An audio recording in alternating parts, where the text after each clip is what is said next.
কোথায় যাবেন ভাই, কোথায় যাবেন? আপনার কোথায় যাবেন? আমরা এখন বর্তমানে আছি বৃন্দাবনের আমবাগানে। আপনারা যারা বৃন্দাবনে আমবাগানে আসতে চান তারা এখন এই বর্ষাকালে এই রাস্তাটা একটু অ্যাভয়েড করবেন। কারণ হচ্ছে এই রাস্তাটা দিয়ে আমরা যতটুকু আসছি মানে রাস্তাটা প্রায় পিচ্ছিল বলা চলে। আপনারা যারা পাহাড় ভ্রমণ করতে চান তারা আপনারা মোটামুটি ভারী বৃষ্টিপাত হলে, টানা কয়েকদিন বৃষ্টিপাত হলে এসব জায়গা ভ্রমণ থেকে আপনারা বিরত থাকবেন।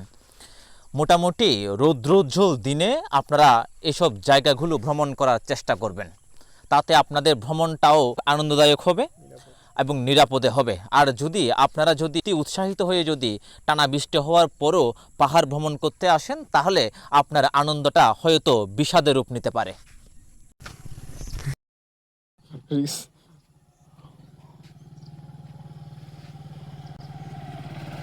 কোথায় যাবেন ভাই, কোথায় যাবেন? তো কোন জায়গা থেকে আসতেছেন আপনি? রাস্তা কি রকম দেখছেন রাস্তার অবস্থা? আচ্ছা ভালো আছেন তো? আচ্ছা ঠিক আছে, থ্যাংক ইউ শুভকামনা। সাবধানে চালাবেন আর কি। আসতেছে মোটামুটি বর্ষাকালে এই জায়গাগুলো অবশ্যই অ্যাভয়েড করুন, যেহেতু গত রাতে সন্ধ্যার সময় ভারী বৃষ্টি হয়েছিল। আমরা অনেকে যে আজকে সকালের উদ্দেশ্য ছিল অনেকে না জেনে এটা জায়গায় আসছি। কোথায় যাবেন ভাই, আপনার কোথায় যাবেন? আম বাগানে, আচ্ছা যান তাহলে।